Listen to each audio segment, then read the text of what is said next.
Le système Exachil ou les systèmes de contrôle de la population se fait parce que il y a, comment dire, des potentiels d'éveil parmi la population qui engendreraient euh, une perturbation de l'ordre établi. Et tout ça relève de ce qu'on appelle la métrologie. La métrologie, c'est une science ancestrale qui est la science de la mesure des champs magnétiques des failles terrestres. Et il s'avère que quand on regarde par exemple une cathédrale, on s'aperçoit en réalité que c'est un guide d'onde qui permet d'engendrer une symbiose entre les ondes terrestres et le système central nerveux des individus, ce qui engendre une ionisation et une extra-lucidité. C'est un petit peu une machine à faire des éveillés une cathédrale. Et c'était la même chose pour les cromlechs, c'était la même chose pour l'art roman, etc. Et donc on avait une métrologie dans l'Antiquité qui a été utilisée pour éveiller les gens, une manière de faire une sorte d'aristocratie biologique. Voilà par exemple une cathédrale, quand vous avez le puits des Saints-Forts, donc là c'est Chartres, et quand vous avez un puits, généralement le puits est d'une longueur d'onde, donc d'une profondeur, qui va être répercutée sur la hauteur de la flèche centrale. C'est-à-dire que si vous avez une longueur d'onde, enfin si vous avez 35 mètres de profondeur du puits, la flèche centrale va être de 35 mètres également. Donc c'est une science métrologique ancestrale qui remonte à en fait, à l'Antiquité celte et l'Antiquité égyptienne. Et l'ensemble de ces épures concernant les bâtiments type cathédrale, cromlech, art roman ou d'autres temples qui ont existé en Gaule avant, étaient faits par un ordre sacerdotal féminin qu'on appelait les Dames du Trait.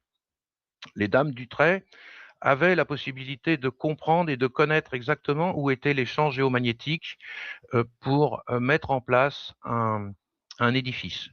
Par exemple, concernant une cathédrale, le champ géomagnétique terrestre passe directement dans les voûtes. En fait, les pierres sont polarisées et libèrent le cœur de l'édifice, de façon à ce que les ondes telluriques et cosmiques puissent être guidées sans perturbation avec le champ géomagnétique terrestre. Par ailleurs, le fait que le champ géomagnétique terrestre puisse être polarisé et focalisé à l'intérieur de la structure des ogives, ça permet de faire un scellement magnétique. C'est pour ça qu'une cathédrale peut durer 1000 ans, alors que si vous prenez un ciment moderne, je crois que sa date de péremption, c'est 80 ans.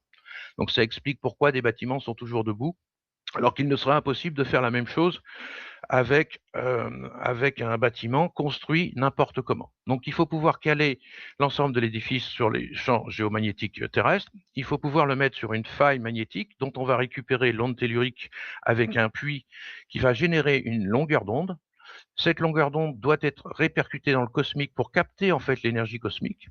Et quand vous allez à Chartres, vous avez un labyrinthe. Et quand vous faites le labyrinthe, si la cathédrale était toujours en fonction, eh bien, vous auriez une montée de Kundalini, en fait. Vous commenceriez à vous syntoniser avec l'édifice et vous avez ce qu'on appelle une montée ionique qui amène au niveau cérébral une extra-lucidité.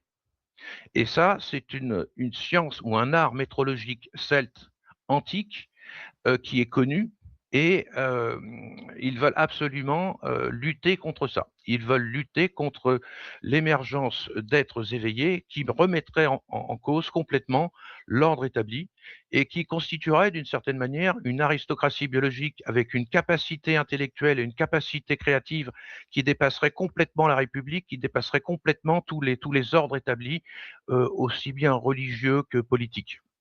Donc, la mise en place d'un consortium international pour piloter et pour empêcher cet éveil se fait partout, évidemment, puisque les dames du trait ont travaillé en Russie, elles ont travaillé également en Chine.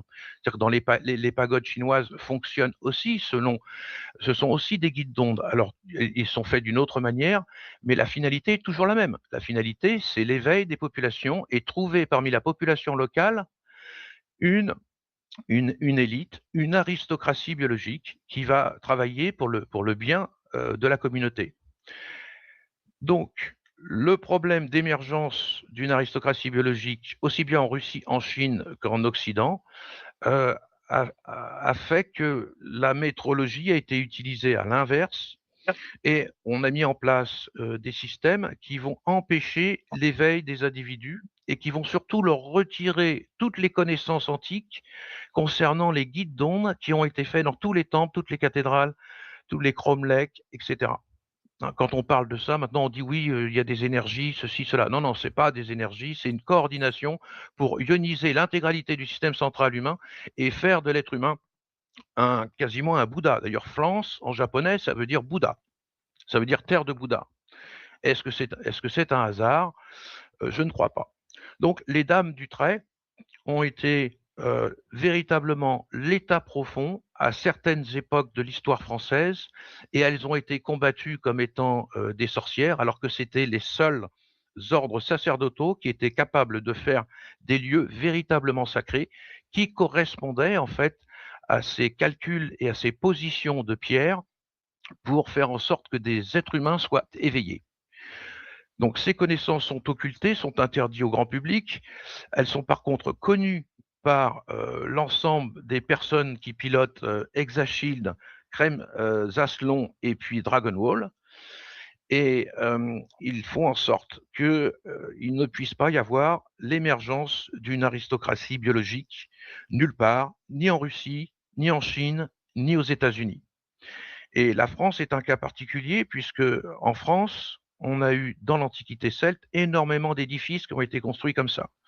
Il y avait des maternités sacrées qui étaient construites comme ça pour que la naissance se fasse justement avec une symbiose entre le cosmique et le tellurique local. Il y a eu l'art roman, il y a eu des temples bien avant la chrétienté, et ça a été combattu par l'Empire romain. Ensuite, on a eu une sorte de restauration de l'art du trait, des dames du trait. Ensuite, ça a été combattu par Charlemagne. Ensuite, on a eu à nouveau une restauration avec les invasions vikings qui sont revenus avec les ordres sacerdotaux des dames du trait pour refaire les édifices de façon à éveiller la population. Ça s'est dilué progressivement. Ensuite, on a eu les guerres de religion avec Diane de Poitiers. Diane de Poitiers était une dame du trait. Et donc, toute l'histoire de l'État profond, c'est l'histoire de la guerre contre les dames du trait, c'est-à-dire les êtres en capacité de faire des édifices qui peuvent éveiller les gens, et puis ceux qui veulent l'interdire et prendre le pouvoir. Donc, la métrologie, elle est utilisée soit pour le bien des êtres et l'éveil des êtres, soit elle est utilisée contre eux. Et on va associer la métrologie à la psychotronique pour empêcher les êtres d'accéder à un certain éveil. Donc voilà le commentaire que je peux faire. Alors je pourrais aller un petit peu plus loin, mais on n'a pas beaucoup de temps dans la manière de positionner les pierres. Il faut savoir que dans une cathédrale, il y avait des blocs de plomb isotopiques qui permettaient de canaliser les champs scalaires. Il faut savoir qu'il y avait à certains endroits des pierres alchimiques, qui sont des pierres qui vont résonner à une certaine fréquence et qui empêchent les erreurs de réplication de l'ADN. Tout ça était connu en 2200 avant Jésus-Christ, à l'époque de notre empereur Samothès, qui a été l'initiateur d'un grand empire sans avoir à utiliser la guerre, puisqu'il utilisait les dames du trait pour faire des temples sacrés partout où il passait. Et donc, on l'appelait l'empereur philosophe.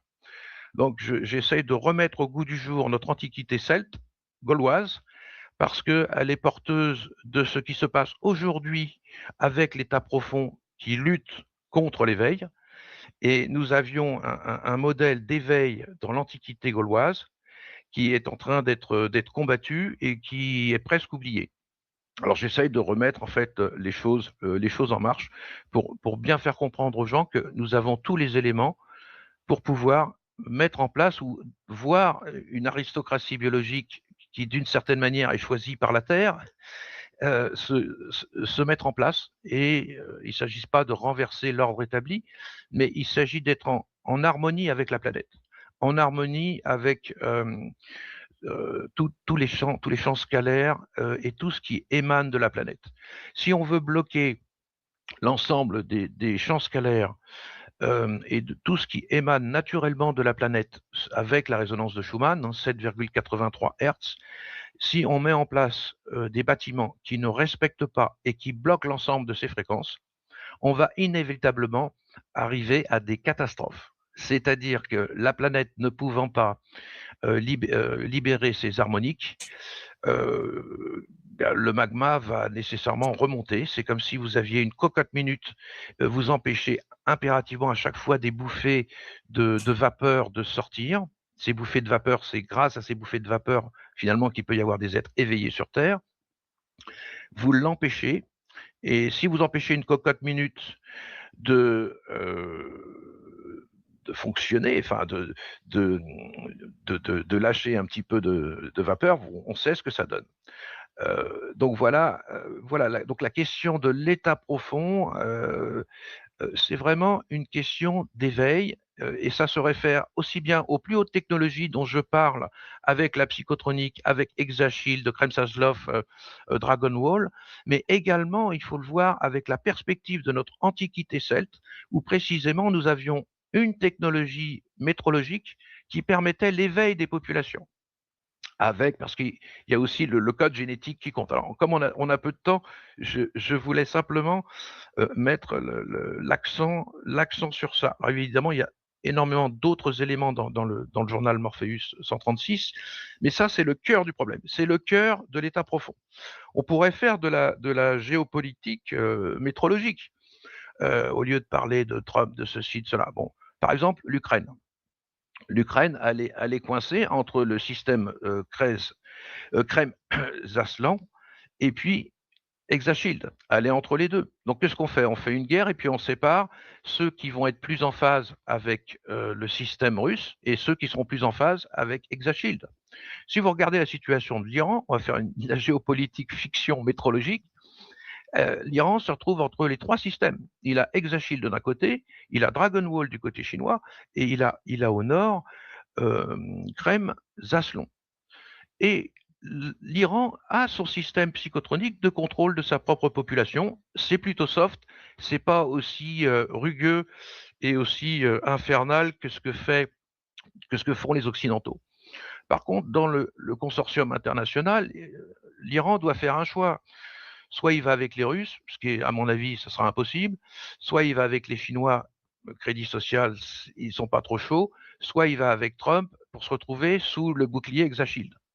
Donc, je ne sais pas si cette analyse géopolitique, métrologique est exacte, mais on pourrait faire cette analyse. Et à partir de la métrologie, quand une action est faite, quand une construction est faite, quand une cathédrale brûle, on peut commencer à se poser des questions.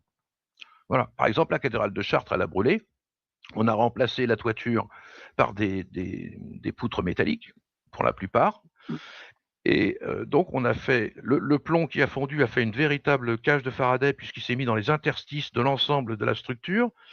Et en plus, on a fait les mortiers avec de la silice dedans. Donc, on a transformé en fait un C'est, édifice qui est un guide d'onde c'est, pour réveiller les gens en, il m'entend en pas. une C'est cage de Notre-Dame de Faraday. Paris qui a brûlé, pas Et Chartres. une cage de Faraday, vous émettez n'importe quelle onde nocive, elle se répercute absolument dans l'intégralité de l'édifice et on peut être assuré qu'il ne va pas y avoir d'éveillé là-dedans. Voilà. En plus, je crois qu'ils ont bouché le puits de façon à ce qu'il n'y ait pas une Ouais, remontée c'est des Notre-Dame de ondes Paris. telluriques scalaires.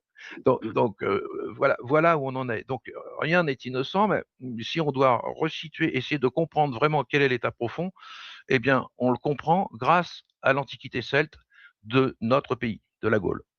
Voilà ce que j'avais à dire. C'est bien. Tu nous entends, Frédéric, ou pas? Ah, il nous entend vraiment pas.